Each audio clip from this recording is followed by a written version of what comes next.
Olá, pessoal, boa tarde, sejam bem-vindos a mais uma super live aqui no canal Arqueologia com Érica. Como é que vocês estão? Tá todo mundo bem? Né? Hoje a gente vai abordar, dar continuidade, na verdade, aquela questão de Adão e Eva, tá? A gente vai dar continuidade à questão da serpente, né, que ficou para hoje, para abordar com vocês. E a gente vai hoje entender, eu estou aqui com a Lindy Barbosinha, do canal A Face do Cristianismo, grande parceira aqui do canal. E hoje a gente vai entender de onde vem, né, essa simbologia da serpente do Éden. De onde que ela é originária de mitos anteriores, de várias culturas a gente tem muita cultura material sobre isso. Nossa, eu pesquisando e lendo sobre, é impressionante a quantidade de documentação que a gente tem de cultura material. Então, assim, vai ser um assunto muito interessante. Vocês vão ver como que essa questão dessas divindades, cobra, serpente, como a gente já tinha isso em várias outras culturas, e bem antes, né, bem anteriores aos escritos bíblicos, né? Então, você vê que houve toda uma influência de outras culturas ali durante a construção dessas narrativas que a gente tem ali tardias, né? Narrativas tardias no Pentateuco. Então é interessante a gente entender de onde vem tudo isso, né? Então a gente vai ver Mesopotâmia, Egito, que mais? Creta, Grécia, é tanto material que eu encontrei que a gente vai ter que ter uma parte 2. Essa é a parte 1, tá? Mas a gente depois vou fazer a parte 2 com vocês, porque não vai dar para trazer tudo hoje, senão fica um podcast enorme. E eu não quero isso, né? Não quero que fique a live longa demais, porque muita gente reclama quando fica muito longa, né? Então eu quero evitar isso para ficar tranquilo para vocês, tá bom? Então, Lindy, seja bem-vinda. Boa tarde, bem-vinda a mais uma live aqui. É sempre um prazer ter aqui você conosco. Se apresenta para o pessoal que ainda não te conhece, Lindy. Boa tarde, Érica. Boa tarde a todos. Para mim é um prazer enorme estar aqui de novo com você, com toda a galera aqui, né? E mais uma vez a gente está aí para dar uma aula sobre a serpente do Éden e a várias outras serpentes, né? De várias outras culturas aí. E é isso. Eu sou a Lindy Barbosinha do canal A Farsa do Cristianismo. Então sigam o canal da Lindy, tá, pessoal? Quem ainda não segue, inclusive amanhã vai ter uma live lá que eu vou participar, tá? A Lindy sempre está aqui no canal, dando apoio, e amanhã vou apoiá-la lá numa live, que é um tema interessante, é algo que eu conheço também, e assim, para a gente debater, fica bem interessante. Depois vocês verifiquem lá que está agendada para amanhã. Amanhã, 5 horas da tarde, eu vou estar no canal dela, tá bom? Então, galera, sejam muito bem-vindos, pessoal que está chegando. Compartilhem bastante. Peço que vocês compartilhem nas redes sociais, nos grupos, assim, tudo, porque eu só tenho mesmo o Instagram e o YouTube, né? E alguns grupos, né? No WhatsApp, Telegram. Então, se vocês puderem compartilhar bastante para a gente chamar mais e mais pessoas, é um tema muito importante. E, como sempre, desmistificando todas essas questões mitológicas, fazendo esse trabalho de mitologia comparada que a gente faz aqui, religião e mitologia comparada. Tá bom? E sigam o canal da Lindy. Queria muito agradecer aqui aos membros do canal. Quase que diariamente a gente tem novos membros na área VIP aqui do canal, então muito obrigada a todos vocês. Eu ia falar o nome de todos, esqueci de pegar, mas na próxima live aqui eu vou citar o nome para agradecer, tá, o apoio de vocês. E agradecer ao Ricardo Queiroz, que se tornou membro aqui da área VIP. Obrigada, Ricardo. Seja muito bem-vindo. Tem um bom material exclusivo para membros da área VIP. Tem vídeos, tem lives. Que mais? Tem alguns artigos que eu escrevo, tem livros que eu traduzo, coloco lá, tá? Então, seja muito bem-vindo, aproveita bastante o material que está exclusivo lá para os membros da área VIP. Então, deixa eu falar com todo mundo. Fernando, bem-vindo. Olha aí, tá ansioso desde já. Gente, como é que tá o som? Ai, meu som tá alto. Como é que tá o som e a imagem? Tá tranquilo para vocês? Estou só aqui ajustando meu som, que estava muito alto. O Fernando aqui, Aragão. Boa tarde, professor, ansioso desde já. A propósito, você e Lindy pretendem falar sobre a ligação entre a serpente do Éden e suas possíveis inspirações. Exatamente, como a serpente, sim, na epopeia de Gilgamesh tem uma serpente também, bem lembrado, né? É uma questão, a Mesopotâmia em si, esse tema de serpente, divindade orfidiana, cobra, né? Então é algo sempre que eles abordam bastante na literatura, nos contos, nas lendas, né? Você vê que os próprios deuses do panteão mesopotâmico, a gente vai ver aqui que alguns, como a própria Inanna, Ishtar, estão associadas a serpentes. Então, a gente tem cultura material mostrando isso. Aí a gente vai ver. E Epopeia de Gilgamesh, tem uma live aqui que eu falo sobre Epopeia de Gilgamesh no canal. Quem não assistiu, veja. E tem uma serpente lá. Inclusive, essa serpente danada, né? Ela rouba a imortalidade do Gilgamesh. A serpente, ela vai lá, tem uma plantinha que vai dar a imortalidade, que ele com muita luta consegue essa planta, e a serpente, enquanto ele estava descansando, a serpente chega, abocanha, come a planta, adeus imortalidade, né, do Gilgamesh. Ele buscou tanto isso e acabou perdendo. Então é bem interessante, tá? Depois, quem não viu essa live do Epopeia de Gilgamesh, veja que é bem interessante. Sim, a serpente da árvore de Ulupu, a demonização.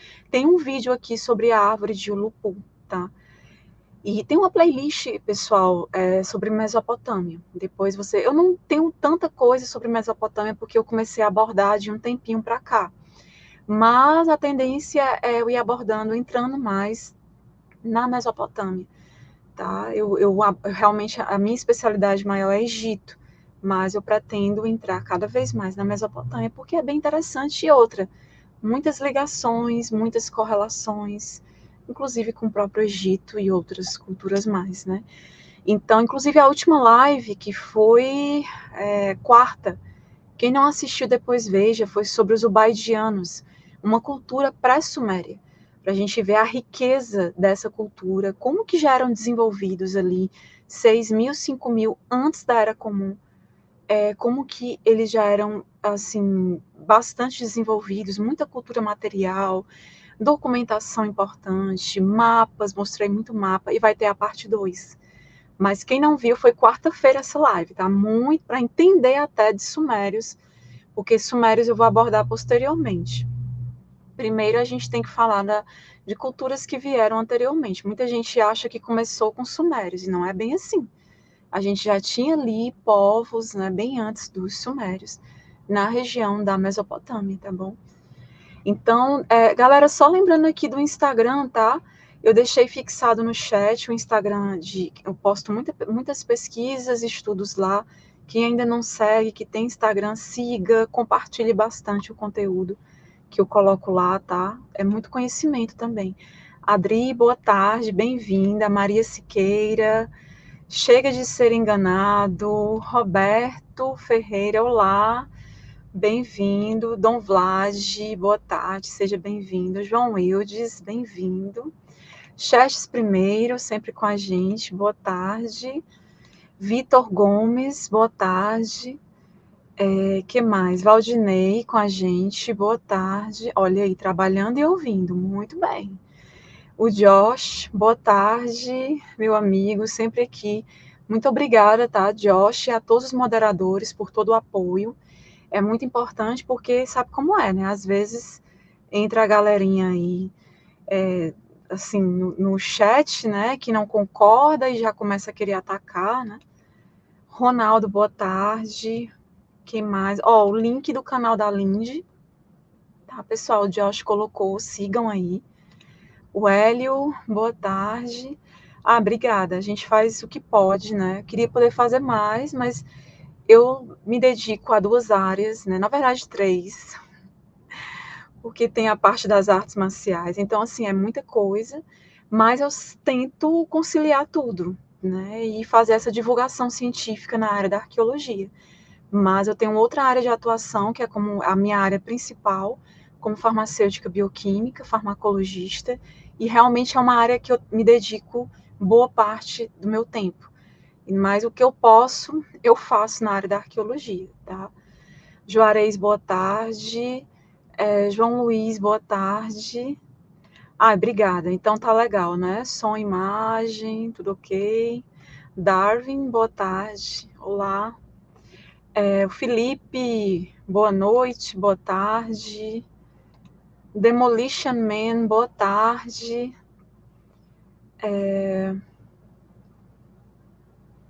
Eu vou já olhar perguntas, tá? No momento, não, para a gente não, porque senão eu vou demorar para entrar no tema. Vitor Mendes, boa tarde. Vitor, mandei o livro, tá? O Vitor ganhou um livro, né, aqui do canal, e aí eu já enviei para ele. Te mandei o comprovante, tá? Para você rastrear, né? Paulo, boa tarde, de São Paulo. O André, boa tarde. Priscila, boa tarde. Pois é, olha, a Erika é praticamente a mina do Kill Bill. Pois é, falta só aquela roupa, né? Brincadeira, pessoal. Então, galera, compartilhem bastante, tá? A gente vai iniciar aqui para não demorar tanto. Vamos chamar mais e mais pessoas, é um tema muito importante, muito interessante. Eu vou iniciar falando um pouquinho, e aí logo mais a Lindy vai complementar com algumas questões aí, principalmente bíblicas, né? Ela que entende mais, estuda mais essa parte da Bíblia, né? Então, se inscreva no canal dela. Amanhã, o tema que a gente vai abordar lá é sobre o Conto da Aia. Eu não sei se vocês conhecem, tem um livro da Margaret Atwood, tem um livro, tem uma série também, né? Eu não li tudo, mas deu para ter uma ideia, e eu comecei a assistir a série, mas eu não, como é que eu posso dizer? Eu não assisti a série toda, né? Porque eu achei tão pesado que eu não consegui nem terminar a primeira temporada. Não estava assim, é um tema complexo de ser abordado, mas a Lindy, ela assistiu tudo, viu, e eu vou dar esse apoio lá amanhã nessa live, porque afinal de contas é um assunto importante, é um futuro distópico, mas importante a gente entender algumas questões para que a gente não chegue a esse futuro, né? Para que a gente não tenha esse futuro também. Envolve toda uma questão de crenças religiosas. A gente vai falar, tipo, é um universo de uma teocracia, e aí é importante entendermos algumas questões. Envolve muito a figura da mulher, e aí é interessante a gente abordar. Discórdia, boa tarde. Ótimo, já se inscreveu no canal da Lindy. Biafra, boa tarde. O Fernando colocou com relação à epopeia de Gilgamesh, né? E ele não só comeu logo a planta, porque experimentá-la num idoso em Uruk. Sim. Vitor, eu não, katana, a katana, eu prefiro as armas chinesas. Eu prefiro as armas chinesas, tem mais a ver comigo, né? Acabou de se inscrever, ótimo, Paulo Santos, bem-vindo. Ismael, boa tarde. Ótimo, se inscreva no canal da Lindy, tá? Porque ela vai abordar umas lives bem interessantes, vai convidar muita gente para debater essa questão de crenças religiosas, né? Então, pessoal, é isso. Eu esqueci de botar aqui os slides na tela, ó. Como é que pode? Só um segundo, galera, que eu vou botar os slides. Eu achei que tava. Tava não. Mas eu coloco rapidinho. Apresentar, para mostrar para vocês porque tem muita cultura material, né, para mostrar, e é importante que vocês verem. Então, deixa eu colocar aqui. Pronto. Aqui os slides, né? Pessoal, esse livro aqui eu já indiquei outras vezes, né? Esse livro é muito bom. Ele vai abordar algumas questões bem interessantes, e uma delas é essa questão de Adão e Eva, de Serpente do Éden. Quem não viu a live, essa é como se fosse uma continuação da live sobre a questão ali de Adão e Eva. Uma das últimas lives foi sobre desmistificando esse mito, mostrando de onde vem, e aí a gente entra muito na Mesopotâmia, esse mito de Adão e Eva. Quem não viu, aconselho que depois veja, né? Mas dá para entender o que a gente vai falar aqui, mesmo que não tenha assistido, mas é um complemento, né? É interessante. Quem não viu a live de Adão e Eva, vê também, tá? Olha, o YouTube não entrega a live da Lindy. Que estranho, né? Às vezes. Eu acho que é Eu acho, porque. Oi, Lindy. eu acho que é porque eu devo ter feito alguma coisa lá, depois eu vou dar uma analisada lá. Verifica. Porque Às vezes também quando é tema mais polêmico, né? Aí eles botam restrições, né? Tem isso. Mircom, boa tarde, amigo. Bem-vindo. Olha aí. Roseli, minha amiga, moderadora aqui do canal.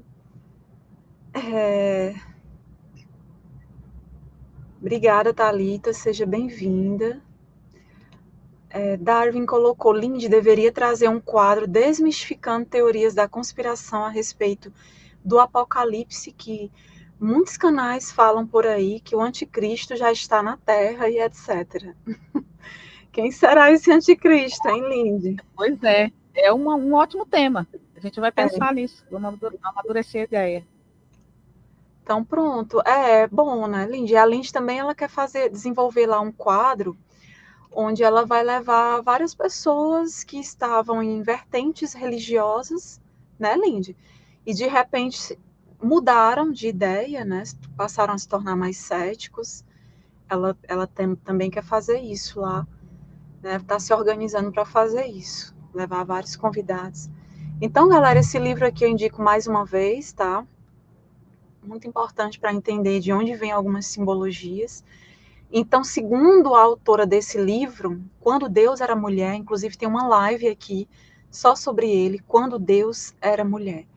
Segundo esta autora desse livro, que eu indico novamente a vocês, quando ela começou a pesquisa dela, a investigação dela sobre essa adoração à deidade feminina, entender, quando a gente lê esse livro, a gente vê que haviam religiões bem mais antigas, pré-históricas, datadas de mais de 20 mil anos. Então a gente começa a ver que essas religiões são muito mais antigas, havia uma religião feminina de adoração e culto à deidade feminina. A questão da fertilidade, da maternidade, né, de amamentação, a gente vê muitas figuras mostrando, que nos mostram isso, né, essa veneração. Para eles, assim, a mulher, tipo, dar à luz, né, era algo assim que muitas vezes eles não conseguiam explicar.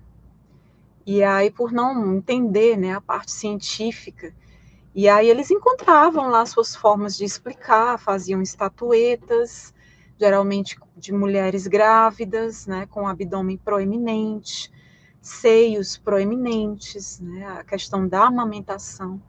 Então é bem interessante esse livro, ele vai mostrar detalhes. Eu fiz uma live sobre ele também, mas assim, se a pessoa quer se aprofundar, é interessante ler, né? Então, uma grande motivação que ela teve, essa autora, nessa pesquisa dessa adoração à deidade feminina, foi a imagem da mulher apresentada pelo judaísmo e pelo cristianismo, aquela conhecida como Eva, né? Foi a maior inspiração dela para desenvolver essa pesquisa e essa busca, né, que ela começou.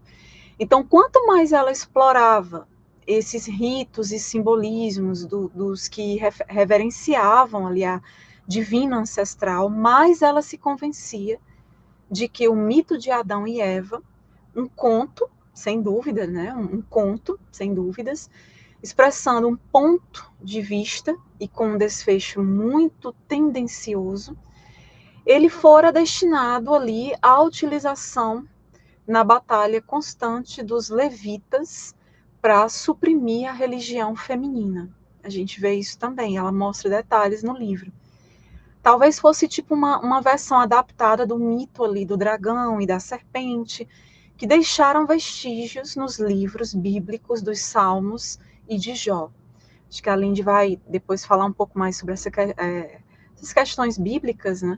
Então, a fé feminina tinha uma estrutura teológica muito complexa. Não era algo simples, era algo... pelo menos, eu vejo... quanto mais eu estudo esse tema, mais eu vejo como era complexo, tá? Afetando ali muitos aspectos da vida de todos aqueles que rendiam homenagens a ela, a essa divindade ancestral. Então, foram milhares de anos de desenvolvimento, né? E seu simbolismo era muito rico, muito intricado, assim, muito complexo. Símbolos tais como serpentes, árvores frutíferas sagradas, mulheres sexualmente tentadoras, né, seguindo conselhos de serpentes, podem ter sido ali entendidos nos tempos bíblicos como símbolos da presença já familiar dessa deidade feminina. Então, no mito do paraíso, essas imagens elas podem ter explicado ali alegoricamente, né, querendo dizer assim, que dar ouvidos às mulheres que reverenciavam a deusa já tinha causado a expulsão de toda a humanidade de seu lar original, que era ali na graça do Éden, né, no Éden, no paraíso. Então, a gente tem essa interpretação também, tá? E aqui, ó, já vou começar mostrando a vocês uma representação aqui na Mesopotâmia. Aqui, pessoal, na imagem nós temos uma escultura mostrando Enlil de um lado e Ninlil do outro. Ninlil, que também é chamada de Ninhursag, né, que está ali no panteão dos deuses mesopotâmicos, Enlil e Ninlil. Né? Em algumas terras, toda existência ela parece ter começado com uma serpente. É o que a gente vê em alguns mitos, né? Apesar da suposição insistente, talvez até esperançosa, de que era vista como um símbolo fálico, mas quando a gente estuda, a gente vê que não é bem assim.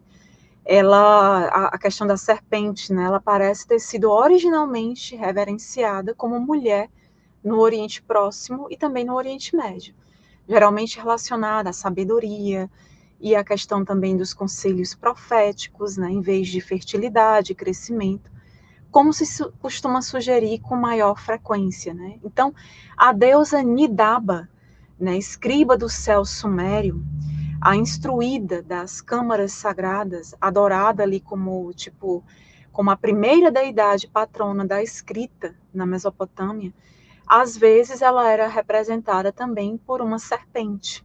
E na cidade suméria de Dir se referiam à deusa como a divina senhora serpente. Então a gente vê muito essas divindades serpentes, divindades orfidianas, né?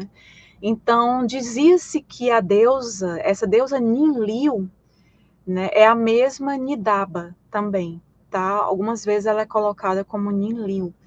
Então essa deusa, sob o nome Ninlil, às vezes mencionada como provedora da agricultura.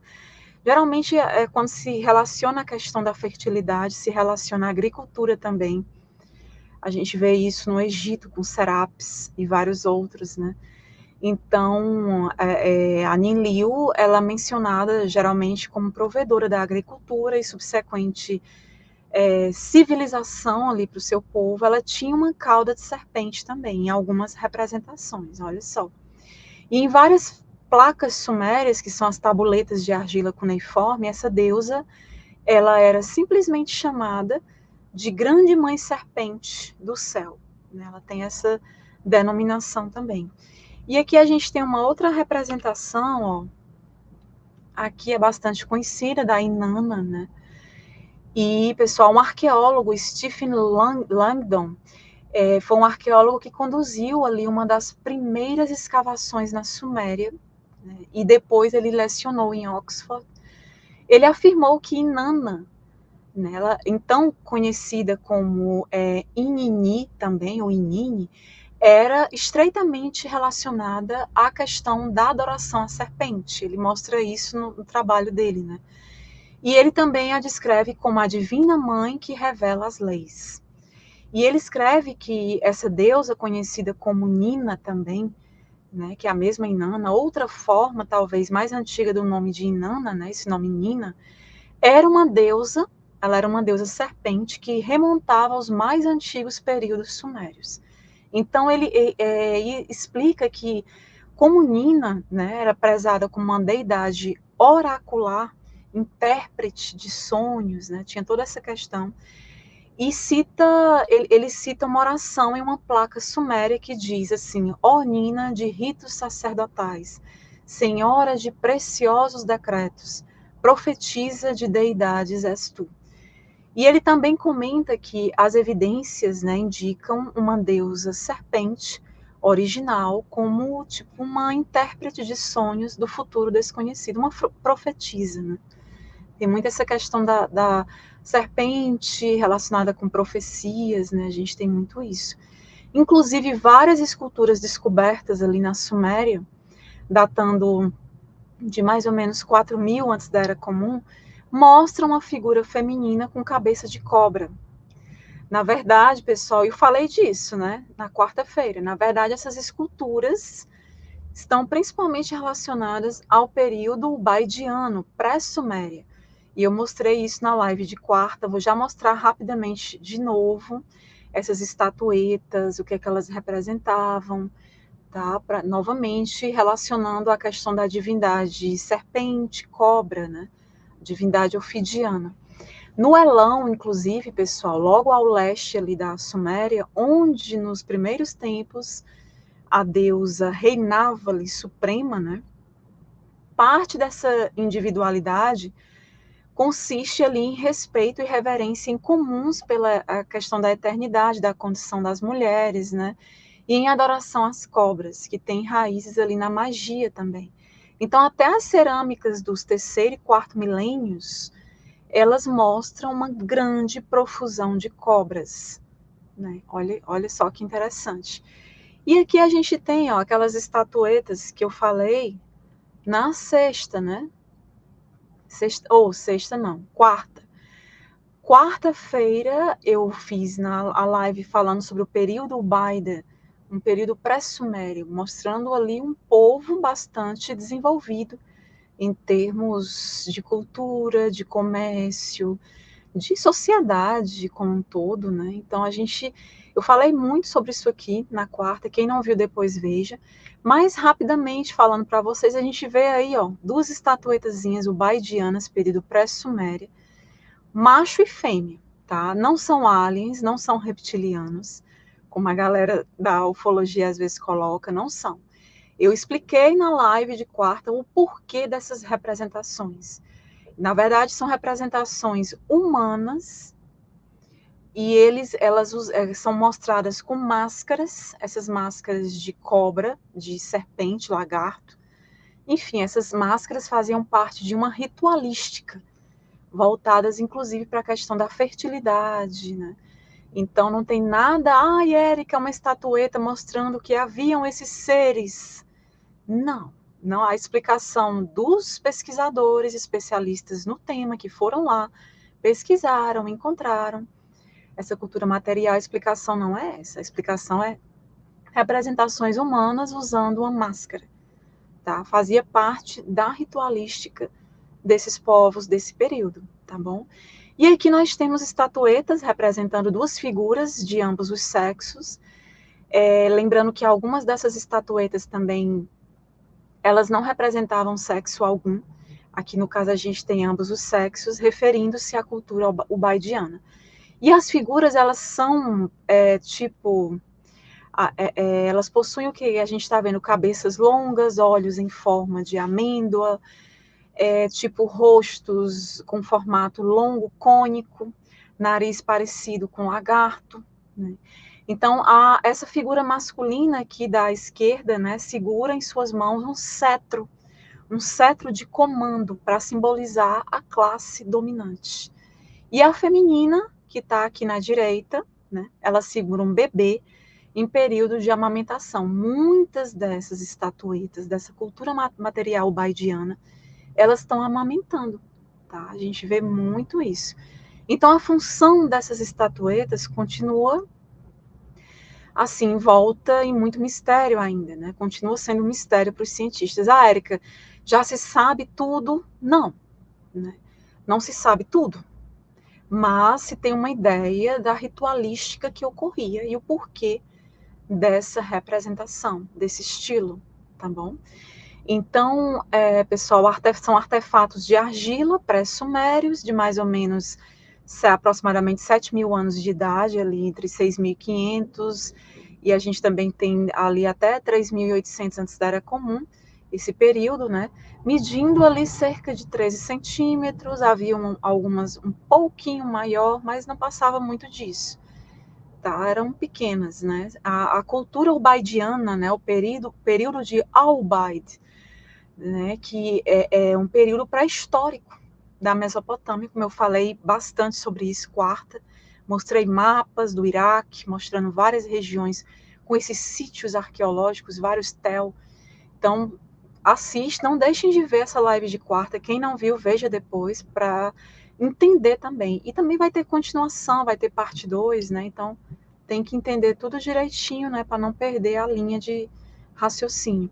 Então, esses artefatos, eles foram encontrados perto, bem próximo do antigo monte de Tel al-Baid, né, um sítio arqueológico a oeste de Ur, no sul. Eu mostrei mapas na live, no sul da província iraquiana de Dikar, né, na região ali de Kirkuk, ali a primeira ocupação na planície aluvial da Mesopotâmia meridional. Então, como eu falei, muitos detalhes sobre tudo isso na live passada, sobre os ubaidianos, daí quem não viu depois veja, tá, galera? E aqui mais uma representação da Inanna, né? Na verdade, aqui é Ishtar, né? Uma outra representação dela. A Inanna a gente tem ali no Sumério. A Ishtar a gente tem na Babilônia, ali com os assírios também. Alguns pesquisadores defendem que se trata do mesmo personagem, da mesma deidade, sendo representada ali de formas diferentes, com um nome diferente, dependendo ali do período mesopotâmico. Então aqui a gente tem uma representação, uma cultura material interessante, né, da Ishtar da Babilônia, né, sucessora, alguns colocam como sucessora de Inanna, e outros que seriam a mesma personagem. Tá? Apenas em períodos diferentes, recebendo denominações diferentes. E ela foi bastante identificada também com o planeta Vênus.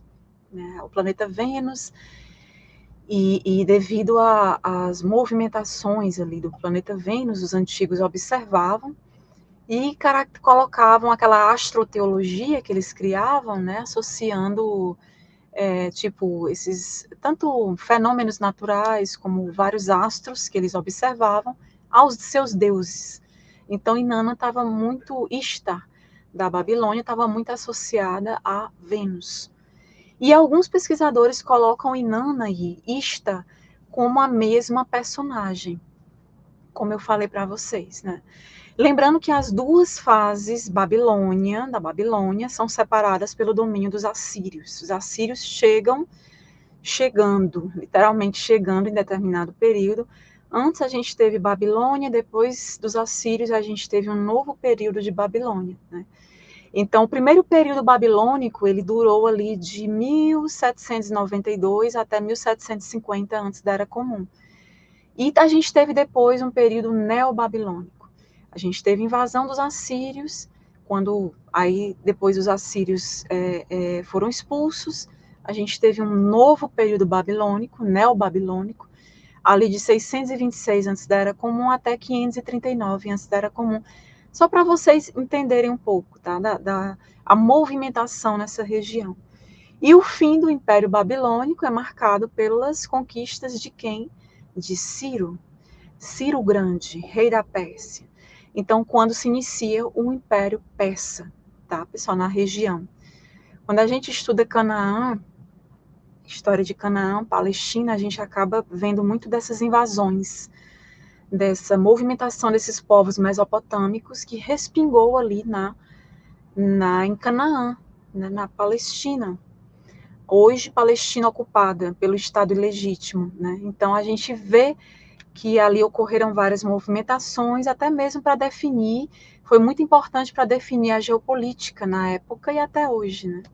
O que a gente tem. Então, pessoal, em alguns textos babilônicos, esse planeta Vênus, né, ele era chamado Massat também, literalmente significando profetiza. E Ista, ela foi representada sentada no trono real do céu, segurando um bastão, onde a gente vê no bastão, até nessa representação aqui, por mais que ela esteja em pé, ela está segurando um bastão, onde a gente tem duas cobras enroscadas. Não dá para ver muito bem, né? Mas é isso, são duas cobras enroscadas, tá? E um selo da Babilônia, né, mostrando Ista segurando, que é justamente esse aqui, que mostra ela segurando o cetro com cobras entrelaçadas. Inclusive traz uma inscrição que diz Senhora da Visão de Kisuru, né, caracterizando essa questão da profética, né, bastante profética. E é esse que vocês estão vendo aqui, exatamente esse no slide, tá? Então, em outro lugar, ela foi registrada como aquela que dirige os oráculos e também como profetisa de Coá. Então, a gente tem essas questões de profetisa, de oráculos, né? Tudo isso associado a Inanna, a Ista e a questão da serpente também. Então, as placas babilônicas, né, elas oferecem muitos, né, numerosos relatos ali de sacerdotisas que davam conselhos proféticos nos templos de Ista, na Babilônia. E alguns deles muito, assim, significativos nos registros de eventos políticos.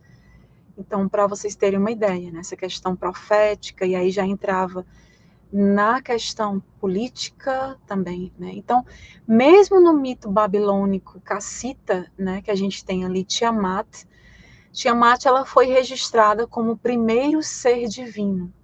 E segundo a lenda, ela originalmente possuía as tábuas do destino. Até mostrar aqui uma representação de Tiamat, né? Um cilindro de argila aqui, né? A gente tem aí Tiamat. Achei belíssima essa placa de argila, né? Mesopotâmica. E aí, eu acho que dá para ver, né, pessoal? A serpente zona, dragão, serpente, Tiamat, soltando fogo aí pela boca. Então, segundo a lenda, a Tiamat originalmente possuía as tábuas do destino, as tabuletas do destino. E quando ela foi assassinada ali, morta por Marduk, estas tábuas do destino são reclamadas como propriedade ali de Marduk. Ele vai reclamar para si. Ele vai querer essas tábuas de destino para ele, né? Segundo o mito, né? Então, nesse mito, Tiamat, ela era descrita como um dragão, uma serpente, né, em vários momentos. Então, a associação concreta da serpente com a deidade feminina, em todos os textos e as inscrições na Suméria, na Babilônia, provavelmente foi a razão de usarem esse simbolismo nos mitos também indo-europeus. A gente vê muitas influências claras. E antes de passar para a Linde, né, vou falar mais esse aqui para vocês. Aqui, pessoal, a gente vê a questão da serpente em outro local. Cobra, né, uma deusa serpente em outro local. Aqui nessa imagem a gente tem uma estatueta minoica da deusa, tá, em Creta, da deusa das serpentes, tá? E olhem bem para ela, né? Eu achei magnífica essa representação. Ela tá com duas cobras, uma em cada mão. Aqui na cabeça é um felino, um gatinho. Vocês veem que os seios estão à mostra, né? Uma cintura fina, quadril largo, seios. Ela mostra os seios, né? Tudo isso aqui também simbologia relacionada à fertilidade também, tá? Então, essa estatueta minoica da deusa das serpentes, ela está no museu de Heraclião, ali em Creta. Faz parte ali da mitologia cretense.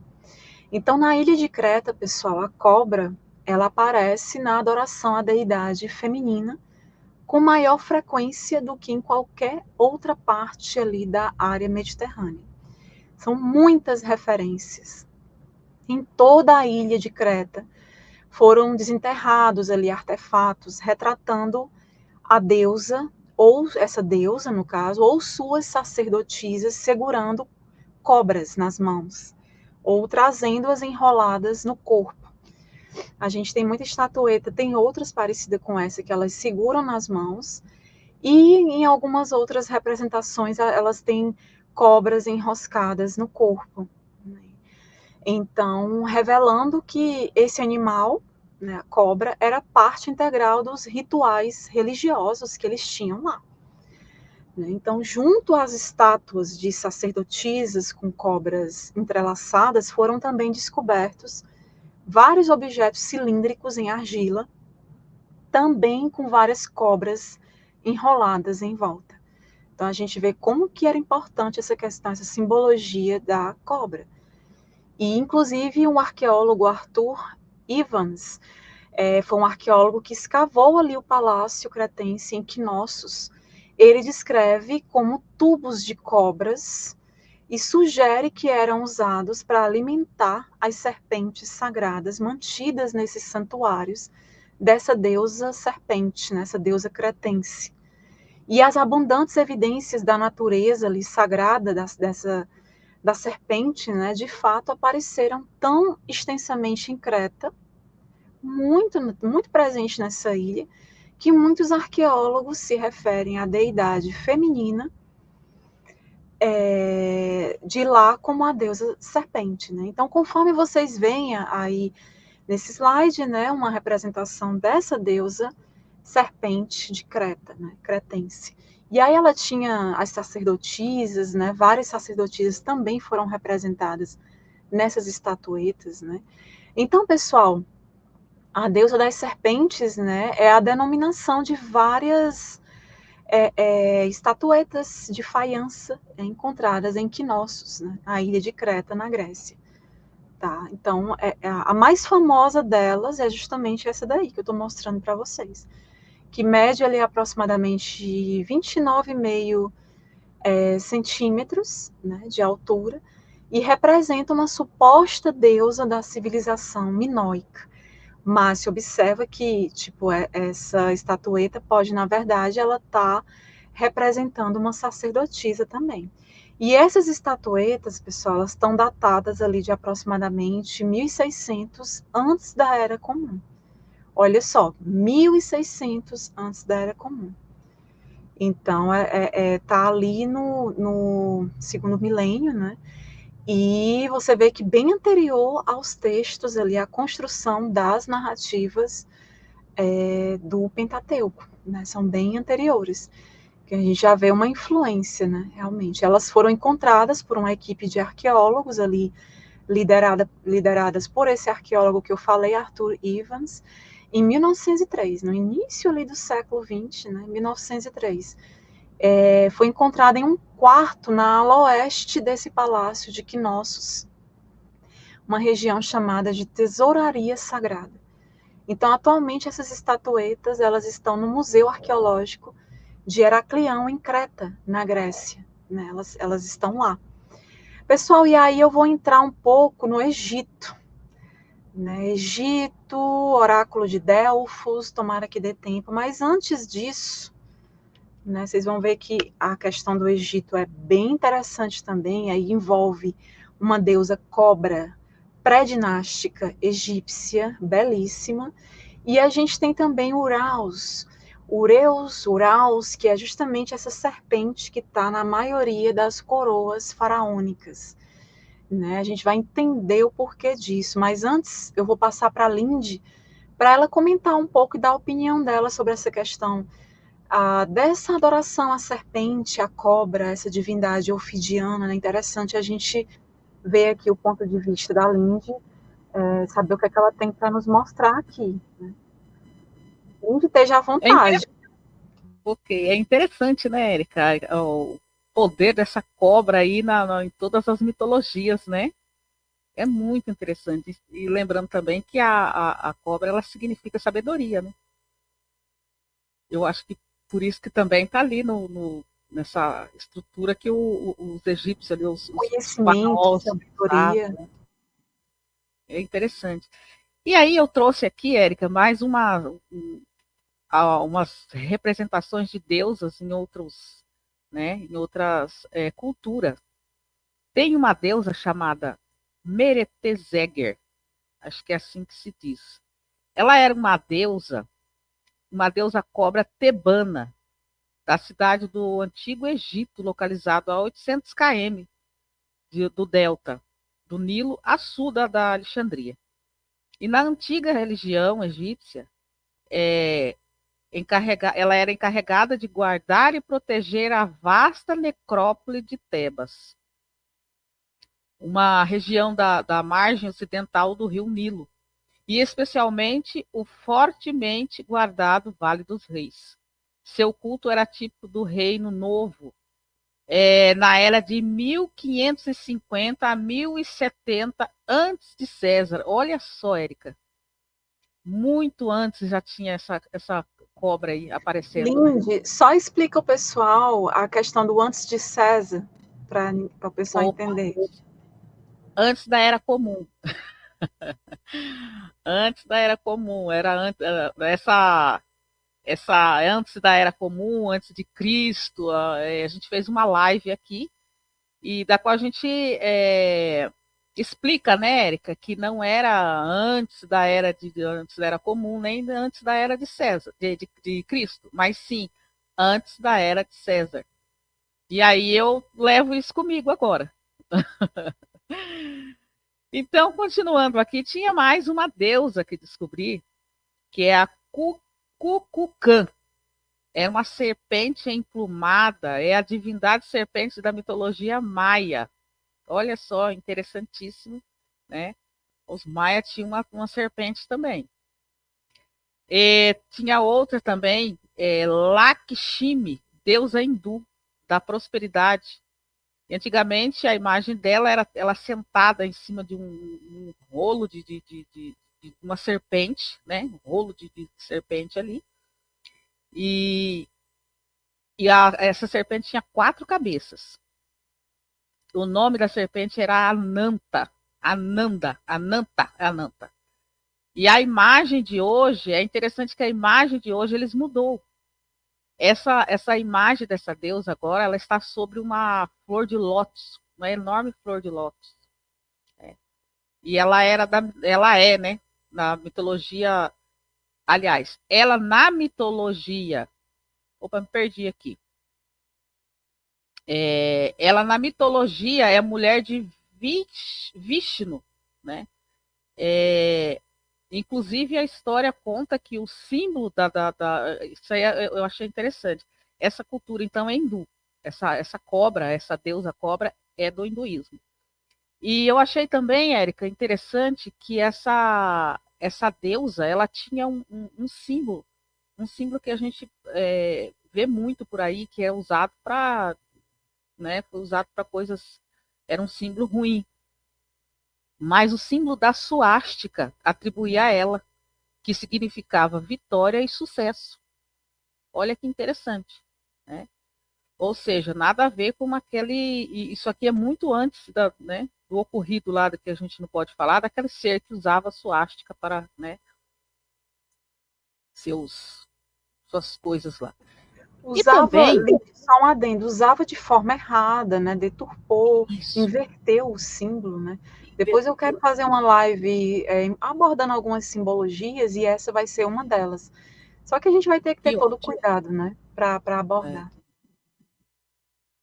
E também a gente pode notar, né, e pode ver que no cristianismo o símbolo da cobra lá no Jardim do Éden, né, a gente vê ali, e é óbvio, em todas as outras culturas religiosas também aparece a cobra. E essa cobra, perceba-se que essa cobra é uma cobra falante. Aí, quando a gente lê, quando a gente começa a perceber, mas espera, uma cobra falante? No Jardim do Éden, uma cobra falante na Bíblia, mas que coisa muito louca isso. como que existia uma cobra falante? Ou seja, isso é uma simbologia, né? É uma deus, não deixa de ser uma deusa essa cobra, não deixa de ser um deus a cobra, porque ela é assim, o símbolo crucial, para mim, ela é o símbolo crucial ali do Éden, né? E ela acabou fazendo com que Eva e o personagem Eva e Adão gerasse a, a, a, a criação, né? O nós, né? O ser humano, né? A raça humana. Então, ela também tem esse significado para nós aqui hoje, né? Na nossa cultura, na nossa, né? Então, essa cobra também representa é que fala, a criação, né? E ela não deixa de ser também uma deusa. Ela é uma deusa. E deusa da sabedoria, porque ela queria entregar a sabedoria, aliás, queria não, ela entregou a sabedoria a Eva. E Eva passou para Adão a sabedoria. Então, eu acredito que é por isso, Érica, e que essa cobra ela está sempre representada ali através de uma mulher. Né? É sempre uma mulher que está com essa cobra. Então, é fertilidade, é sabedoria, né? É criação. Então, é interessante isso aí, né? Embora aí tem uma polêmica muito grande, né? No cristianismo, e para eles a cobra é maligna, né? Ela que levou a Eva e Adão ao pecado e tal. Mas, se a gente for analisar certinho, a cobra não é maligna, ela é benigna. Então, tem essa polêmica, a cobra foi maligna ou benigna, né? É interessante isso aí. Então, na mitologia africana também tinha uma deusa cobra, Érica. Né? Tem a serpente cósmica, e ela é a força da primeira criação. Veja só, ela também faz parte da criação, né, nessa cultura. E para os Kaxinawá, que são os povos que habitavam no estado do Acre, Brasil, né, e do Peru, a origem da vida é a mulher jiboia. Veja que interessante, né, que vive nas águas do rio Igarapé. Então, essa cultura também tinha-se uma cobra relacionada à criação. Mais uma. Isso é para os quichuás, os povos indígenas que habitavam na Cordilheira dos Andes, na América do Sul. Eles dizem que a vida começa na água, que é regida pela serpente Iacuamama. Olha que interessante. Veja que praticamente todas as culturas levam essa cobra como a criadora ali. E os dayaks ou Dayaquis, povos, esses povos eles não eram muçulmanos, povos não muçulmanos, de Bornéu. Eles acreditam que nos primeiros tempos tudo estava preso na boca de uma serpente. Olha só, ou seja, a serpente ela está ali a todo, né, a toda a cultura. E alega-se a alguns estudiosos que nós, seres humanos, temos um DNA da serpente, né, da cobra. Mas é interessante, mas eu não me aprofundei nesse estudo para trazer assim, maiores detalhes. Eu achei interessante. Talvez na segunda parte da live, né, do estudo, a gente traz mais sobre isso aí. Eu achei muito interessante. Essa é a minha visão, Érica, a minha parte ali. Ótimo, Lindy. Adorei aí as colocações. Tem também a questão dos astecas, né? Tem o Quetzalcoatl, que é a serpente emplumada, né? Que está lá na cultura asteca. Na parte 2 eu vou entrar um pouco mais nisso, Só que já é algo mais recente, né? Já é algo que vem posteriormente, com certeza sofreu influências dessas culturas mais antigas, tá, pessoal? Com Então certeza. eu vou voltar aqui para o slide para a gente dar continuidade. Eu estou vendo algumas questões no chat bem interessante. Sim, exatamente, Mohamed, bem-vindo. Parece o caduceu de Hermes. Na medicina, exatamente. Está a simbologia da cobra na farmácia, né? O símbolo da farmácia também. Então, é isso. Nem se preocupe, tá, Tânia? Você já está ajudando demais aqui. Muito obrigada. Dimas, bem-vindo. Pedro José, bem-vindo. Paulo Santos, obrigada. Bem-vindo. Raquel. Então, a galera que está chegando, galera, compartilha bastante, tá? Vamos compartilhar bastante, tá bom? Depois eu vejo aqui um pouquinho mais do chat, tá? Desculpa aí se eu não falei com todo mundo, mas estou tentando ver se eu não deixo a live tão longa.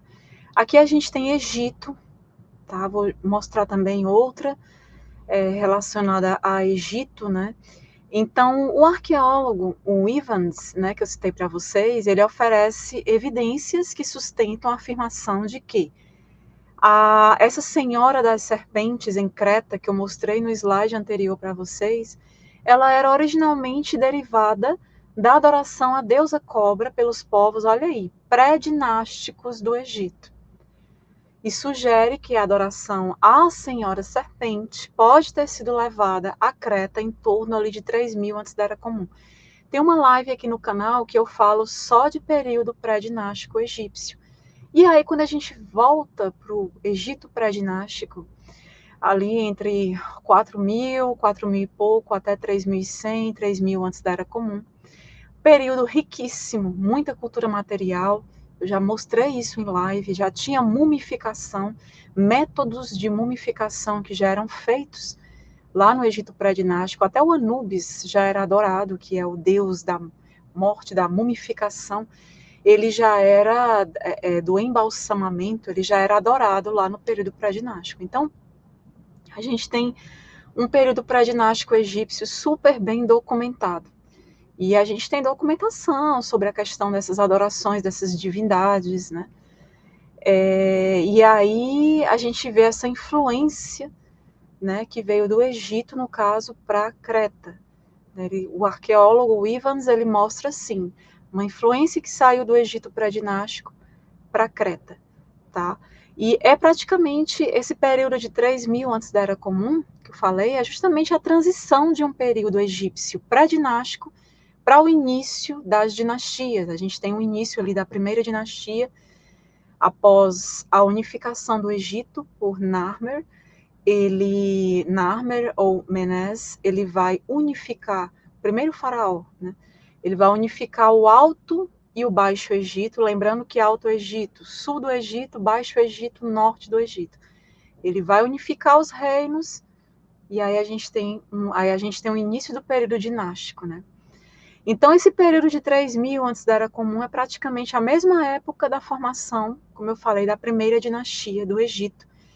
E, segundo o arqueólogo, né, o Evans, ele sugere também que o povo egípcio pode ter fugido ali, algumas pessoas, para Creta, devido a conflitos, né, que estavam havendo na região, devido às invasões naquele tempo, né? Então, alguns egípcios fugindo para Creta, influenciando lá essa questão de uma deusa serpente, né, de uma senhora serpente.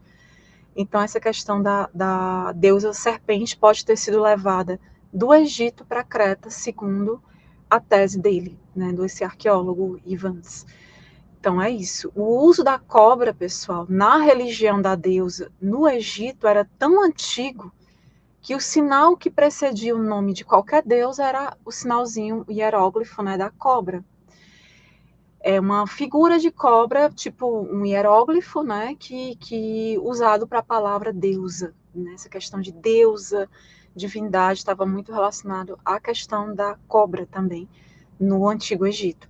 E no Egito pré-dinástico, a deidade feminina do Baixo Egito, região norte do Egito, era a deusa cobra, conhecida como Wazit ou Wadjet, né, que é justamente essa representação aqui em desenho na esquerda que eu botei para vocês. Vocês veem que é uma cobra, uma serpente alada, com o rosto de uma mulher, o disco solar na cabeça, mais uma representação com os seios à mostra. E aí, se a gente volta para o outro slide anterior, aquela deusa serpente de Creta, você vê que ela estava com os seios à mostra. E essa aqui também, no Egito, tá? Essa deusa, o Azit, do Egito pré-dinástico, deusa cobra. Então você começa a ver as influências, né? Uma cultura influenciando outra. Não se sabe muito sobre essa antiquíssima deusa, né? Deusa cobra.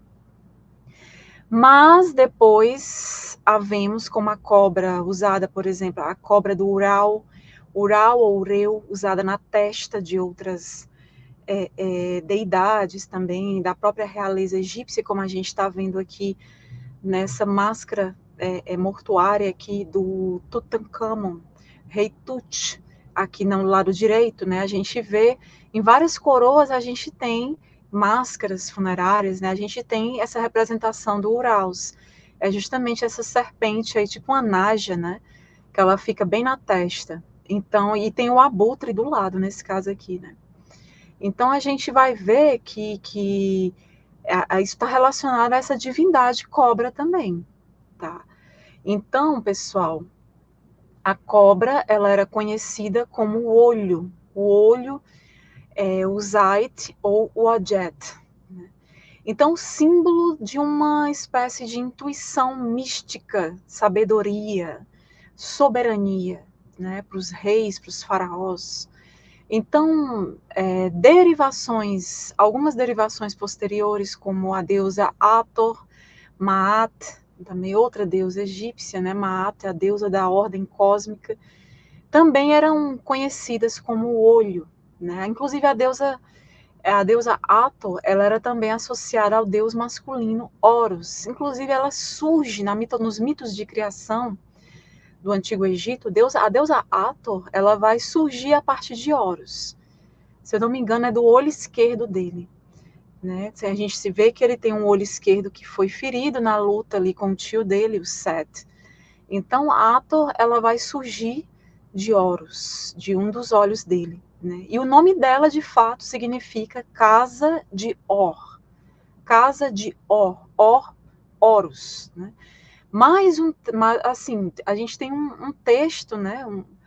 Um texto que preservou a história de que Hathor tinha sido a serpente, olha só, que existia antes que qualquer coisa tivesse sido criada.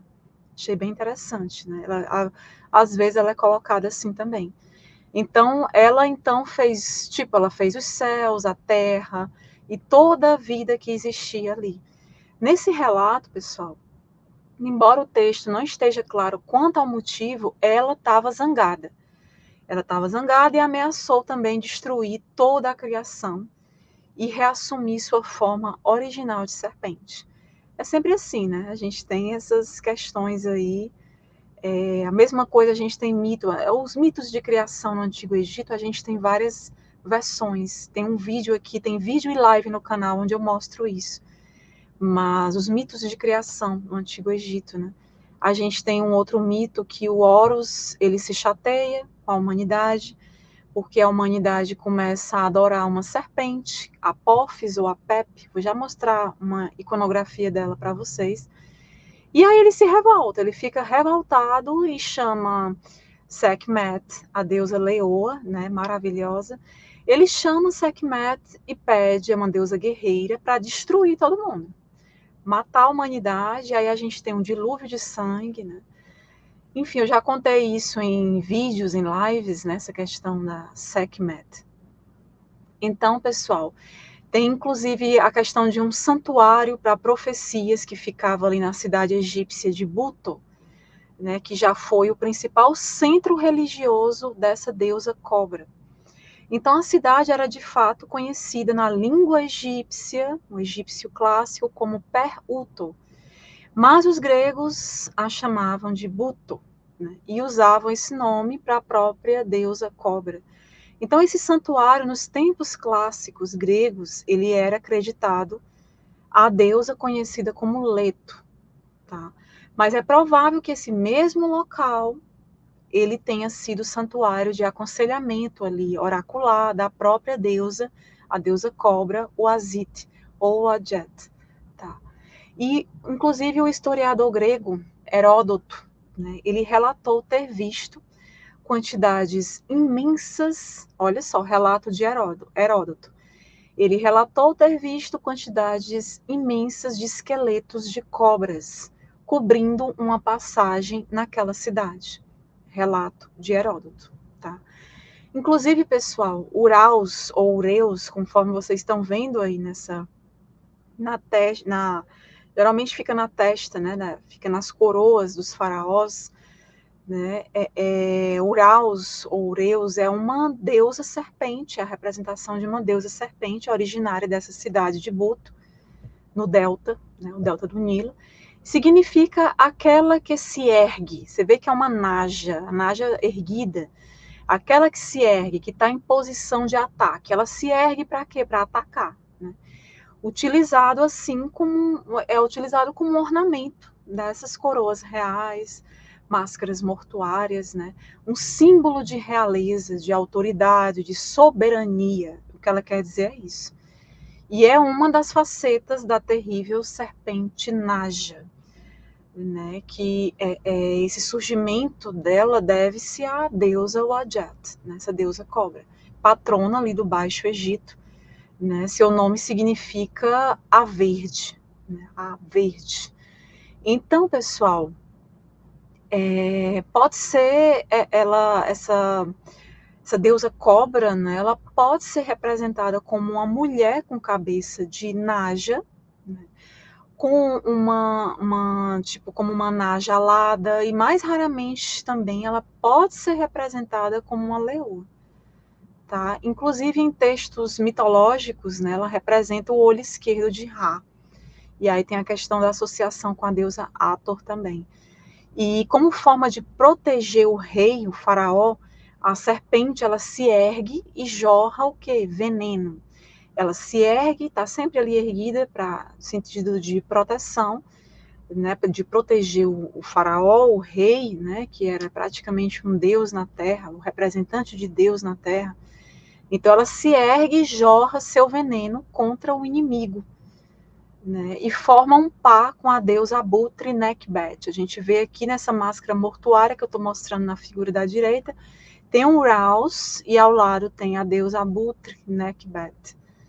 Né, eles formam um par ali de proteção, simbologias de proteção do faraó. Né? E aqui, ó, nesse outro slide, só para mostrar para vocês a questão, ó, aqui é a Apophis Apep, né, que é aquela serpente do mal, né, a serpente maligna que sempre tenta derrotar Horus. Horus, que com a sua barca solar, né, ele praticamente transporta o sol na mitologia egípcia. E aí, quando a noite vem, é porque ele adentrou ali o submundo. E lá no submundo ele vai combater Apophis. Eles têm uma luta lá. E Horus sempre vence. Por que ele sempre vence, Érica? Porque o dia sempre renasce. Porque se Horus não vencer, aí ó, já era. Aí a gente vai ter noite, sempre noite. Né? É assim na mitologia, esse imaginário religioso, mitológico no Antigo Egito, tá, pessoal? Então, só para vocês verem, bem que é uma serpente, né? A gente tem a representação ali do Uraus também, o disco solar. Então, deixa eu mostrar uma outra questão aqui importante, que é esse templo aqui, né, de Delfos, na Grécia. Então, pessoal, na Grécia a gente consegue olhar mais de perto para as variações egípcia e cretense da deusa serpente, né? Então, a natureza da religião tinha passado por grandes transformações após as invasões de aqueus e dórios também, que trouxeram a questão da adoração a Zeus, mas muitos vestígios das primeiras imagens e símbolos sobreviveram. Isso se manifestou especialmente na figura heróica de Atena, né? Vou já mostrar um slide de Atena, que também está relacionado a essa questão da serpente. Sua serpente, ela aparecia constantemente em lendas, desenhos, em esculturas dela, e em algumas estátuas aparecia embaixo de seu grande escudo de bronze, que ela geralmente é representada com ele, né? Ou do lado dela, né? Aparecia ali a serpente. Inclusive uma edificação conhecida como Erechtheion ficava ali na Acrópole, junto ao templo dela, dessa deusa, né? O Partenon de Atena, né? Então, essa estrutura do Erechtheion era considerada a casa da cobra de Atena. Olha só. Mas a cobra da deusa da sabedoria grega, da sabedoria da guerra, né, a deusa da estratégia, dos conflitos, ela, referenciada ali nas alturas majestosas da Acrópole, né, não foi uma criação do período grego clássico.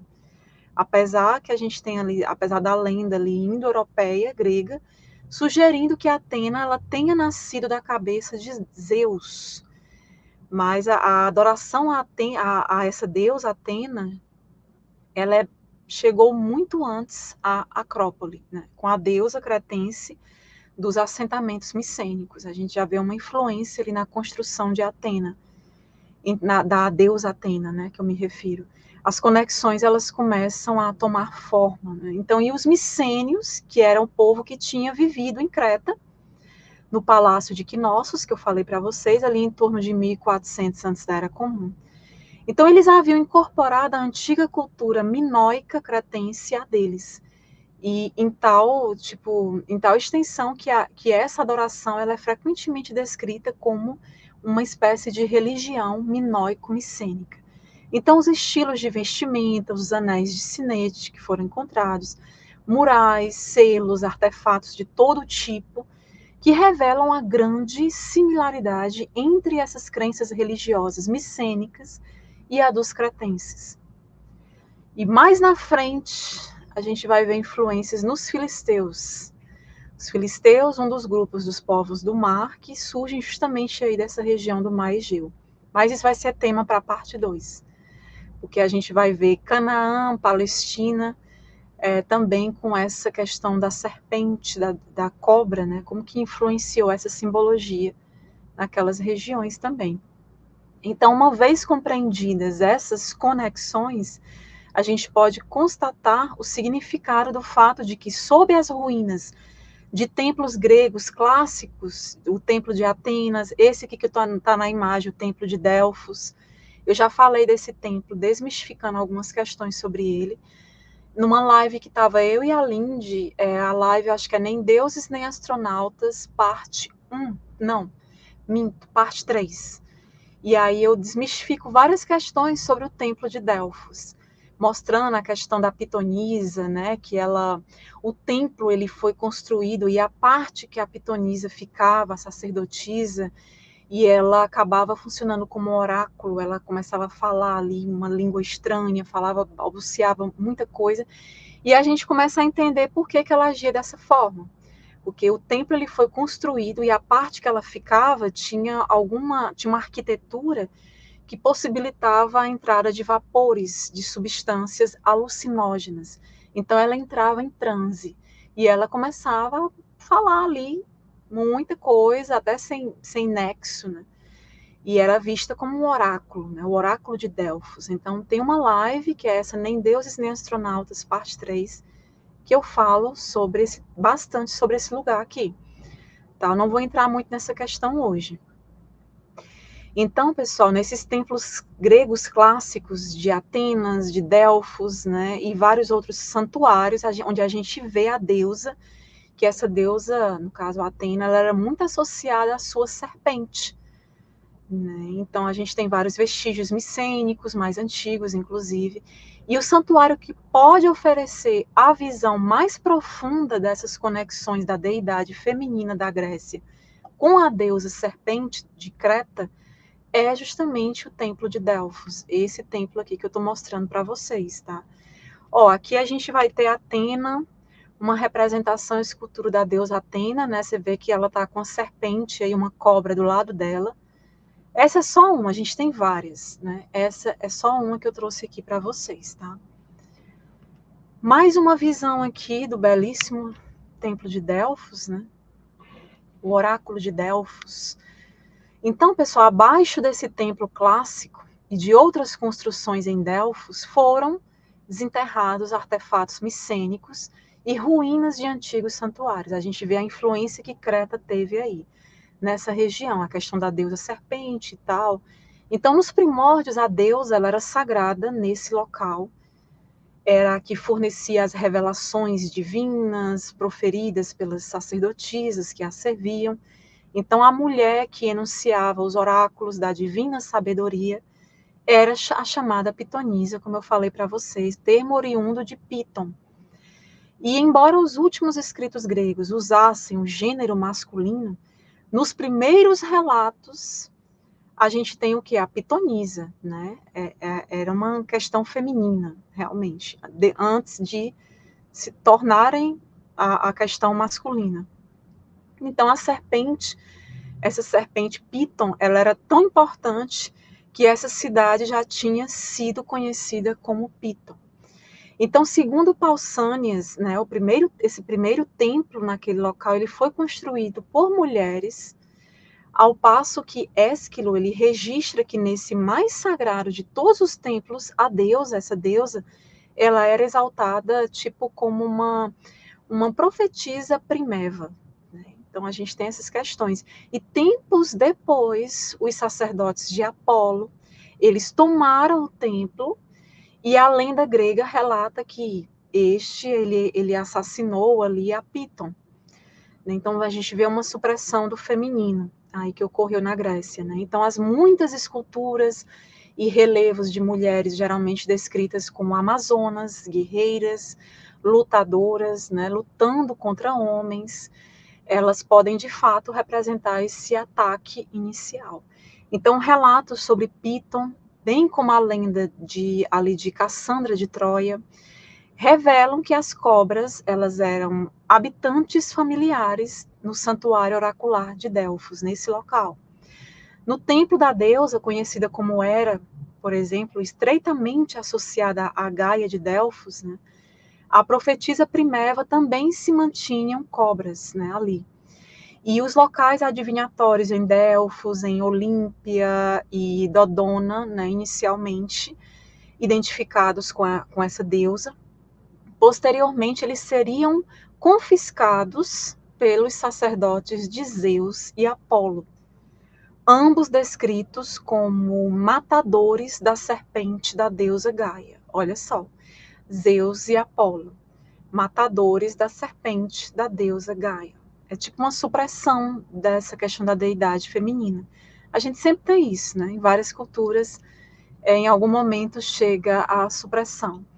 E mesmo em nome das deidades masculinas, quem costumava oferecer com mais frequência os respeitáveis conselhos ainda eram as sacerdotisas desses templos. Então, pessoal, até o momento, nós observamos que a deidade feminina, como era conhecida na Babilônia, no Egito, em Creta, na Grécia, era identificada como ou associada a serpentes, né? O que a gente tem visto aqui com o que eu trouxe até o momento, cultura material, nessa documentação, a gente vê essa associação a serpentes, né? Um animal intimamente ligado à questão da sabedoria, da profecia, mas a deusa serpente não era conhecida só nesses locais, nessas terras que eu mostrei aqui, que a gente mostrou aqui. Novamente, quando voltamos a olhar para Canaã, Palestina, que beirava ali o mar Mediterrâneo, assim como o Egito, Creta e Grécia, né? A gente tem o quê? Nós descobrimos evidências do louvor à deusa como Senhora Serpente também. Mas eu não vou adentrar nessa parte das adorações ali de Canaã, Palestina, né? Não vou entrar, eu vou deixar para a parte 2 sobre essa temática da simbologia da serpente, porque tem é muito conteúdo, muita informação. Então, se eu colocar aqui, vai ficar uma live muito grande e cansativa, porque é muita informação para, né, para vocês compreenderem né? Então, eu não quero deixar a live assim, cansativa. Mas a gente vai ter uma parte 2 que eu vou agendar para dar continuidade e entrar mais em outras culturas, né? Falar o que não foi falado. Essa parte de Canaã, ela vai ficar para essa segunda parte, tá, pessoal? Então, Lindy quer fazer alguma colocação? Se quiser falar algo, esteja à vontade. Não, Érica, ficou super explicadinho aí. Agora vamos dar oportunidade ao pessoal do chat, né? Ver se Sim, tem sim. alguma pergunta, algumas, né? Para não ficar a Com live tão longa. certeza. Gente, deixa eu só agradecer aqui, ó. Super chat, super sticker. Obrigada, Genivaldo. R$2, valeu. Parabéns, meninas, lindo trabalho. Valeu. Muito obrigada pelo apoio. Super chat, super sticker. Ajudam, fazem com que o algoritmo aqui da plataforma envie esse material, esse conhecimento para mais pessoas, né? Aumenta o engajamento, é muito importante.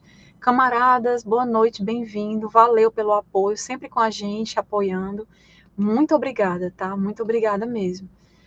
Então, pessoal, deixa eu ver, ó, a questão da Medusa, né, que ela vai surgir também. A história da Medusa é bem triste, né? Também está relacionada à questão de cobra, de serpente, só que eu vejo que é uma deturpação, né? Tentaram deturpar porque ela é colocada como uma figura ruim, só que na verdade ela sofreu uma violência, né? Ela foi, como é que eu posso dizer, injustiçada, com o apoio de outra mulher, da Atena, né? Enfim, houve uma relação ali forçada, e ela acabou perdendo ali também a sua beleza. Enfim, foi uma questão de muita inveja, de possessão também, né? Mas a gente tem no caso da Medusa, eles colocam, eu entendo que é uma visão deturpada ali dessa questão de serpente, de cobra, né? Ela acabou ficando dessa forma, mas é uma história muito triste. O poder dessa deusa. Pois é. Deixa eu dar boa noite, Raquel, bem-vinda. Que mais aqui? Obrigada, Paulo. Só congelava as invejosas. Exatamente. A Lindy falou, né? Cucucam.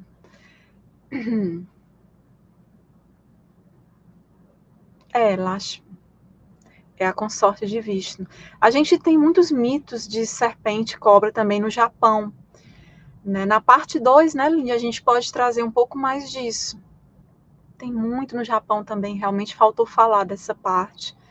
A gente pode ver na China também, né? A gente pode trazer um pouco mais. É muita serpente, viu? É em todo mundo, né? Em todas as culturas, a gente vê como que eles tinham esse olhar para esse animal, né? Deixa eu ver, o que mais? Obrigada. Na teosofia tem um símbolo da cobra engolindo o próprio rabo. Aqui é o Ouroboros, né? Que no fim só resta a consciência, exatamente. E é isso, é o que eu penso também. No fim só resta a consciência. É tanto que a minha visão de Deus é algo mais consciencial. Mas é um tema para a gente debater em outra live, né? A gente filosofar sobre isso. Aí a gente tem a simbologia do Ouroboros, né? Tem um vídeo aqui no canal. Inclusive, você tem acesso a esse vídeo, Vitor, que você é membro da área VIP, tá? Exclusivo para membro da área VIP, explicando sobre a simbologia do Ouroboros, tá? Obrigada, Messiânico, bem-vindo. Pois é, mulheres empoderadas. Assusta isso. Fernando Tourinho, bem-vindo, que é membro também aqui da área VIP. Pois é, exatamente, Dom Vlad. Isso. A Lindy vai aprofundar mais essa questão, porque eu também fiquei curiosa, né? Essa questão do DNA, né, e tudo mais.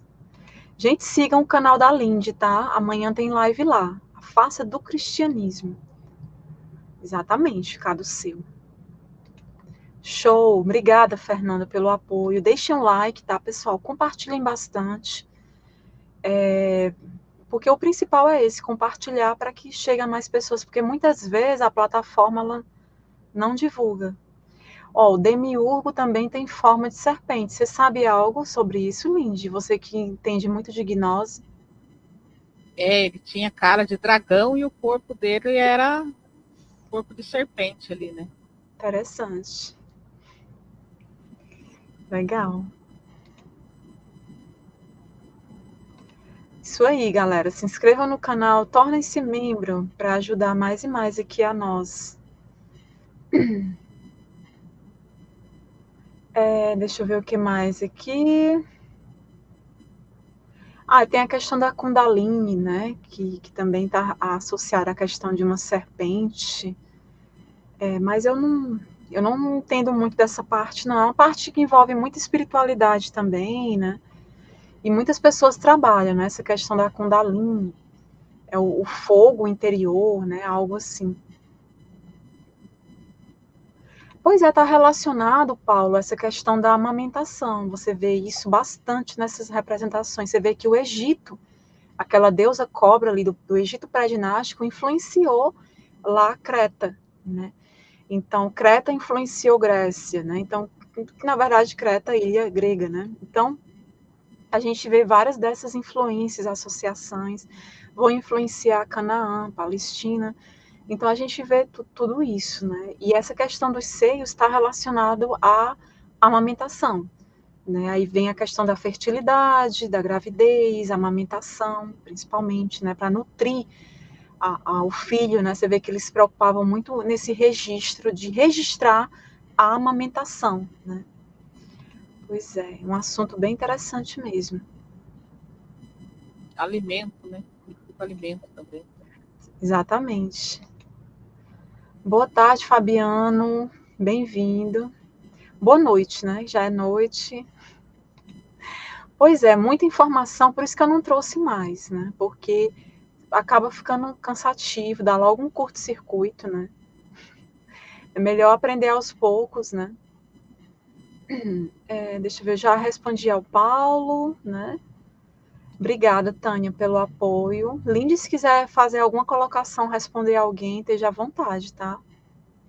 Okay. Então, quem está chegando agora, volta para o início, assiste de novo, que a gente já está no finalzinho. Compartilha bastante, tá, pessoal? É um tema muito interessante e até mesmo para a gente entender de onde vem, né? Para a gente ver que tem muitas lendas e mitos, bem mais antigos do que o texto bíblico. Inclusive na Bíblia, estava até conversando com a Lindy, eu acho interessante nessa passagem de Adão e Eva, que pelo que eu vi, né, rapidamente, você vê que o Deus lá, né, o Deus Javé, ele já sabia o que ia acontecer. Né, ele já sabia que ia ocorrer essa questão ali da traição, né, de Adão e Eva e tal. Mas ele alerta, né, não comam ali do fruto daquela árvore, porque vocês vão perder a vida eterna e tal, vão ser expulsos do paraíso e tudo mais. Já a serpente chega, né, e diz o quê, né, Lindy? Ela diz, olha, ele não quer que vocês comam desse fruto, porque vocês vão passar a ter o mesmo entendimento dele, né, vão passar a saber tudo o que ele sabe. Aí eu lembro do mito de Adapa, na Mesopotâmia, que o Adapa ali, o Enki, chega para ele e diz para ele não se alimentar de certas coisas, né, não pode comer certos alimentos ali quando ele está com o Anu, o deus maior lá deles, do panteão Anu. Por quê? Porque o receio, no caso da Mesopotâmia, do mito de Adapa, era que se Adapa comesse, ele ia ter acesso à imortalidade. E ele ia ficar igual aos deuses, né? Isso eles não queriam. Por isso o alerta que o Enki deu a ele no mito de Adapa, né? Interessante essas correlações. Quer comentar algo, Lindy? Esteja à vontade, tá? Eu acho interessante, Érica, do ponto de vista da serpente ali no Jardim do Éden, igual a gente estava comentando hoje, antes de entrar na live, e interessante, né, que o Criador, ele sabia que a serpente iria oferecer maçã para o casal, né, para Eva, e ele deixou, né, Por que será que ele deixou? É isso que me intriga. Por que é que o Criador deixou isso acontecer? Né? E aí, Exatamente. eu acho que a parte em que os cristãos, né, o cristianismo amaldiçoou a cobra é que ela não avisou que o casal iria ser mortal. Que até então eles eram imortais, né? Mas a partir do momento que eles tivessem aquela mesma sabedoria do divino, do Criador, eles iriam morrer, né? Eles iam perder a imortalidade. Então eu acho que é nessa parte aí que eles sacrificam a serpente, né? Exato. E daí mais para frente o Criador dá o castigo a ela, né? Olha, você a partir de hoje você vai rastejar e comer o pó da terra. Então aí ficou a serpente como a maligna nessa parte, né? Exatamente. Ela antes andava erguida, né? E aí depois ela passa a rastejar.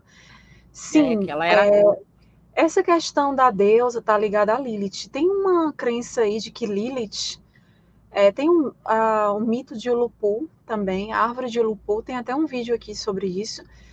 E com relação a Lilith, tem uma crença também de que Lilith ela teria se transformado em cobra, né? Ela teria se transformado em serpente para tentar Eva e se vingar de Adão. Olha só. Mas eu acho assim que coloca a mulher como vingativa, né? Sei lá, como. Tipo, porque, segundo o mito, né, Lilith foi a primeira, né? E aí teve uma questão lá que não deu certo entre ela e Adão, né? E aí ela, tipo, ela como é que eu posso dizer? Aí o Adão teve uma segunda, né, esposa e tal. Então aí muitos colocam como se Lilith quisesse, tipo, se vingar do Adão, né, Adão e Eva no caso, e se transformou ali na própria serpente. Tem isso também. Ela andava, segundo o mito, né, andava erguida, né? É igual a Naja, né? Exatamente. Por que Deus permitiu que Satanás habitasse no Éden na forma da serpente? Essa pergunta é Pois para é, ti. essa é a nossa pergunta também. Essa é a nossa pergunta. Será que era uma estratégia dele para poder tirar o corpo fora, né? Do que desse errado lá, porque segundo a mitologia deu errado, né? A cobra acabou induzindo a Eva, seduzindo Eva, ela comeu do pecado e nascemos do pecado até hoje, a gente é mortal. Mas é estranho Então, mesmo, porque esse Deus ele é muito estranho, porque assim, ele sabia o que ia acontecer, ele permitiu que acontecesse, né? Tipo uma forma de testar, né? Assim, é algo estranho, né? testar, né? Nem testar, porque ele já sabia de tudo, ele é o criador, ele sabia de tudo, não é? Agora Exatamente. também tem a questão, tirando um pouquinho fora do tema, mas assim, só para a gente ter uma noção desse criador, lá quando ele faz aquele. Puxa, os filhos de Adão, como é que era o nome das criaturas lá? Caim e Abel, Abel. Caim, tem um outro, né? Quando Caim e Abel foi fazer o sacrifício para ele já sabia no que ia dar aquilo ali. Porque o Abel ofereceu a carne para ele, que ele adorava carne, adorava o cheiro de gordura, e o Caim ofereceu a ele coisas, comidas e alimentação vegetais, tudo vegetariano, porque ele ficou com dó de matar as ovelhas. Né? Então, o que acontece? Ele não recebeu, o Criador não recebeu aquela oferenda ali, e ele sabia que os dois irmãos iriam se matar. Por que ele deixou acontecer essa discórdia? Não é interessante? Porque ele sabia de tudo. Ele que fez todo esse paranauê para poder dar nisso. Então, esse criador era meio psicopata, Érica. Com certeza. Bota psicopata nisso. Esse que é o do gnosticismo, né? É o que a Lindy falou, né? O demiurgo, que tinha cabeça de serpente, é Lindy? Não, de dragão Cabeça e corpo de cobra, né? De serpente, sei lá. Cabeça de leão e o corpo dele era de cobra. Serpente. Ó, o Armand colocou aqui, por que Deus permitiu a serpente tentar Adão, mesmo sabendo que ele ia pecar? É a nossa pergunta também. É uma contradição, né? Com certeza. Realmente é bem...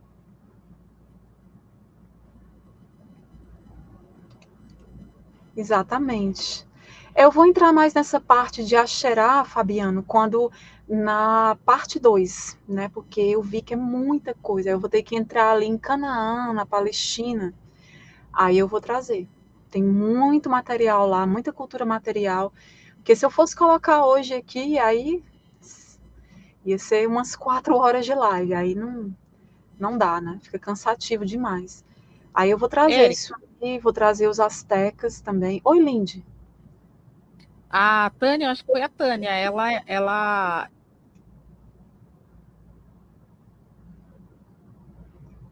Eu não tô ouvindo, tá sem som.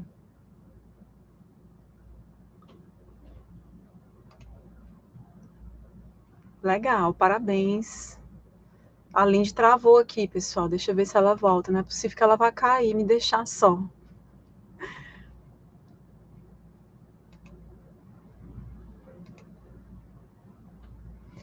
Tem essa questão de criar um mito, né, para causar medo, para fazer com que gerar uma obediência, né? Tem tudo isso também. Lindy, você travou. Fala o que tu ia falar.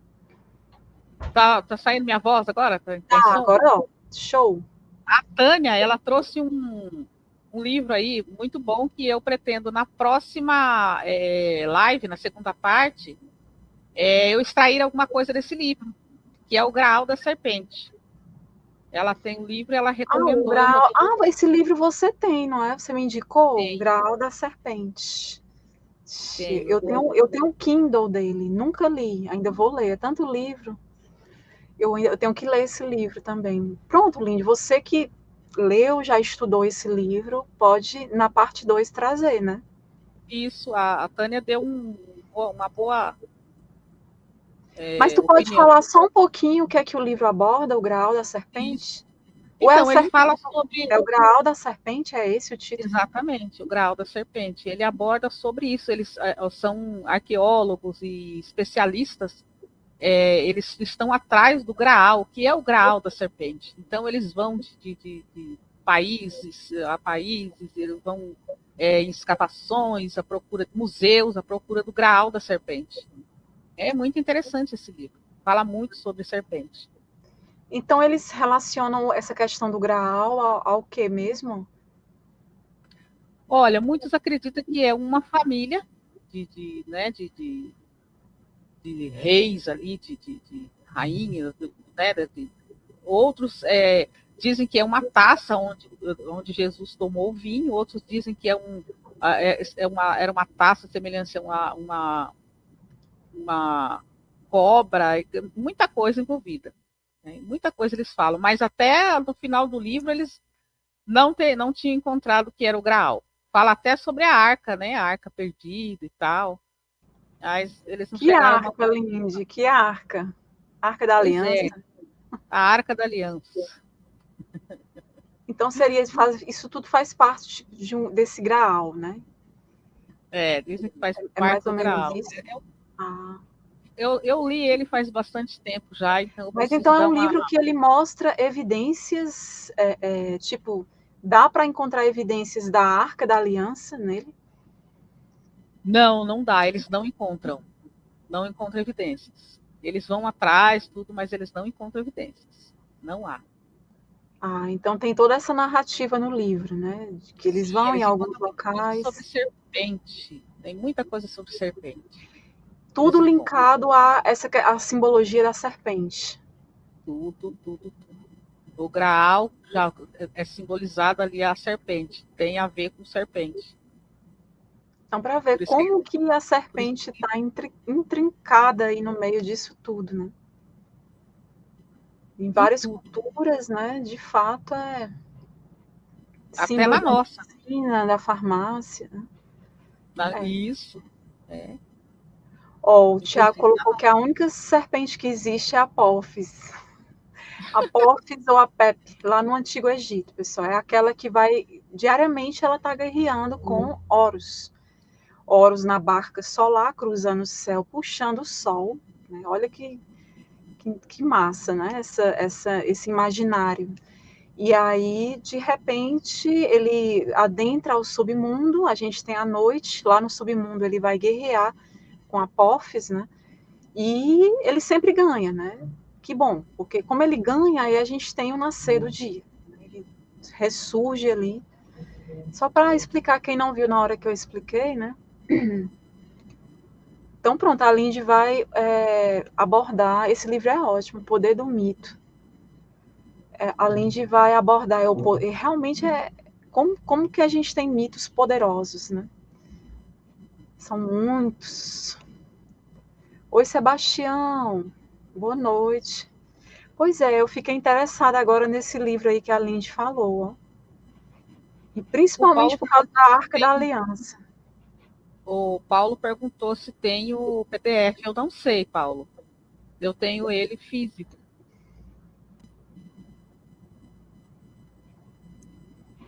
Não era só para a serpente rastejar, porque deixou de falar. Vai entender esse Deus, né? Realmente. Paulo, eu procurei esse livro em PDF, não encontrei. Eu vou fazer uma nova busca nos arquivos. Se eu encontrar, eu vou postar. Mas eu me lembro que a Lindy me indicou, eu achei interessante e comprei o Kindle, o formato Kindle dele na Amazon. Mas eu realmente não parei, às vezes eu tenho que ler muita coisa de uma vez e eu acabei não lendo ainda esse livro. Eu tenho ele no formato Kindle, mas eu vou ver se eu encontro em PDF. Se eu encontrar, eu ponho nos grupos, tá? É interessante que o ser humano sempre se intrigou com essas imagens de serpentes.